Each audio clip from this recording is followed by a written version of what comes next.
देश में कोरोना की दूसरी लहर पूरी तरह से घातक साबित हो रही है। रोजाना अगर हम बात करें तो कोरोना के मामले में इतना तेजी जो देखा जा रहा है, जो कि पिछले साल की तुलना में कई गुना ज्यादा है। पर डे केसेस जो हैं वो अब निकल करके आ रहे हैं 1,15,000 से भी ज्यादा।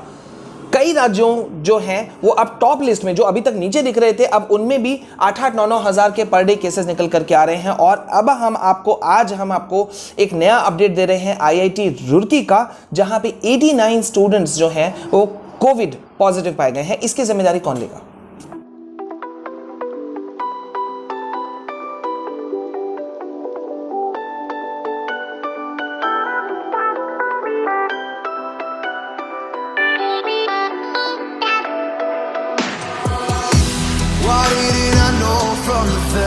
सो hi guys and welcome back to your own channel. मैं हूं आपका विशाल सर, विशाल कुमार जायसवाल।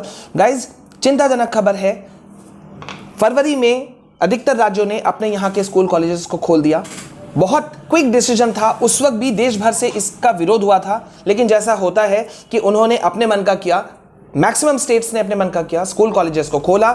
जितने भी एसओपीज गाइडलाइंस थे, कहे जा रहे थे कि उनको फॉलो किया जा रहा है, लेकिन तमाम दावों के बावजूद भी देश भर में अगर हम बात करें तो स्कूल्स और कॉलेजेस में कोविड के केसेस लगातार निकल करके आ रहे हैं। हरियाणा की बात करें तो कुरुक्षेत्र, करनाल से 1100 से ज्यादा स्टूडेंट्स, एमआईटी कर्नाटक की अगर हम बात करें तो 900 से ज्यादा स्टूडेंट्स। और अब इसमें कई जो लिस्ट है उसमें एक और नाम जुड़ गया है आईआईटी रुड़की का, जहां पे कोरोना के 89 केसेस निकल करके आ गए हैं। और अब वहां पे छात्रों में ये बड़ी संख्या में निकलने के बाद में पूरी तरह से हड़कंप बच गया है। और आनन फानन में 5 हॉस्टल्स को आईआईटी एडमिनिस्ट्रेशन ने सील कर दिया है और साथ ही साथ कंटेनमेंट जोन बना दिया है। मतलब हम लोग का ये सिस्टम बहुत अच्छा है, ठीक है। आप लोग भी कमेंट सेक्शन में जरूर बताना। मतलब हम लोग बहुत बोल्ड हैं, इंडिया में हम लोग बहुत बोल्ड हैं, हम लोग बहुत अच्छे डिसीजंस लेते हैं, ठीक है। उसके बाद में उस डिसीजंस को ले लेते हैं, उसके बाद में जब कोई नेगेटिव आता है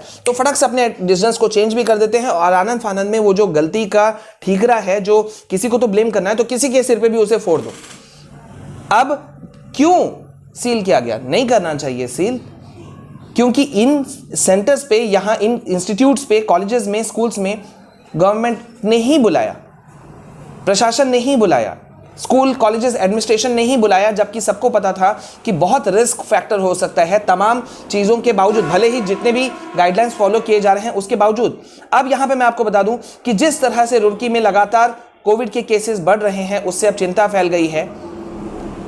दूसरी लहर जो है ये बहुत ही ज्यादा घातक साबित हो रही है, खास तौर पे स्टूडेंट्स के लिए। क्यों? एक तरफ वो इस कोविड के इन्फेक्शन हो जाने के डर से पीड़ित हैं, परेशान हैं, और वहीं दूसरी तरफ उनको डर सता रहा है उन एग्जाम्स का जो अब उनके माथे पर, सिर पर बैठा हुआ है। 4 मई से अगर हम बात करें तो सीबीएसई आईसीएसई के बोर्ड एग्जाम 2021 शुरू हो रहे हैं। क्लास 10, 12 के लाखों बच्चे इसमें जुड़े हुए हैं। अदर स्टेट बोर्ड्स का भी कुछ यही हाल है, जिनके एग्जाम्स इन्हीं कुछ समय के आसपास में जो है वो एग्जाम्स होंगे। लेकिन कैसे होंगे, इस पे कोई भी बात करने के लिए तैयार नहीं है। कोई भी बात करने के लिए तैयार नहीं है। ऐसा लगता है कि जैसे कि बस एग्जाम देना है ना, एग्जाम दे दो। अब उन बच्चों के ऊपर में कितना प्रेशर है। कल एक बच्चे ने मुझे रोता हुआ मैसेज, एक बहुत ही, वो रो रहा था और वो मैसेज मुझे शेयर किया उसने टेलीग्राम पे, और वहां पे जिस तरह के मैसेजेस थे, वो जिस तरह से रो करके अपने प्रॉब्लम्स को बता रहा था, उससे मुझे बहुत अफसोस हुआ कि यार वो बता रहा है कि उसके पेरेंट्स भी उसको बहुत फोर्स कर रहे हैं कि अरे तुमसे इस तरह से नहीं पढ़ोगे तो क्या होगा, ये होगा, वो होगा। स्कूल से तो जो अलग एक इफेक्ट है वो तो निकल के ही आ रहा है। बच्चे पूरी तरह से डरे हुए हैं क्योंकि उनको क्लासेस सही से नहीं मिला, डाउट क्लियरिंग सेशंस नहीं हुए, ट्यूशंस बंद थे। ट्यूशंस अफोर्ड कर पाना भी हर किसी के लिए संभव नहीं था। इस वजह से बच्चे डर रहे हैं, वरना एग्जाम्स तो किसने पहले नहीं दिया। और आज से पहले, आज तक हम में से किसी ने भी कभी ये नहीं सुना होगा कि किसी भी एग्जाम्स को पोस्टपोन या कैंसिल करने की मांग किसी भी गार्जियन ने कभी भी इतिहास में किया था, चाहे वो हम 50 या 100 साल का इतिहास ले लें।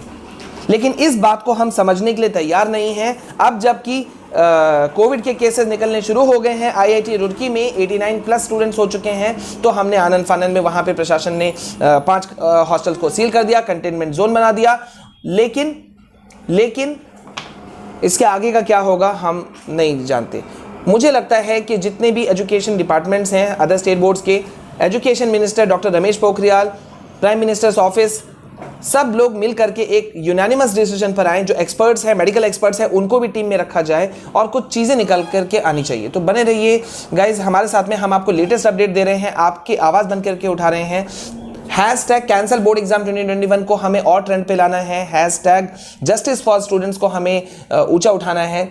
मांग कीजिए इस चीज़ की, बने रहिए हमारे साथ में, हम लगातार आपके वॉइस बन करके उठे हैं। और सबसे बड़ी बात यह कि पूरी ऑथेंटिसिटी के साथ में हम आपको लेटेस्ट अपडेट दे रहे हैं किसी भी स्टेट बोर्ड के एग्जाम्स के, और साथ ही साथ में आपको लेटेस्ट अपडेट दे रहे हैं कि इस वक्त हो क्या रहा है। पूरे YouTube पे अगर आप सर्च कीजिएगा तो ऑथेंटिक वर्ड से YouTube चैनल पे अगर खोजा जाए तो हमारे इस चैनल का नाम आता है। तो ये बहुत बड़ा दर्जा है जो आप लोगों ने हमें दिया है। तो अगर आपने अब तक हमें सब्सक्राइब नहीं किया है तो तुरंत कीजिए, क्योंकि हम सबसे पहले हैं जो आपके साथ में जुड़े हुए थे और हैं और रहेंगे।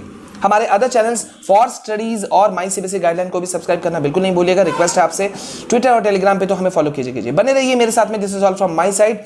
जय हिंद, जय भारत।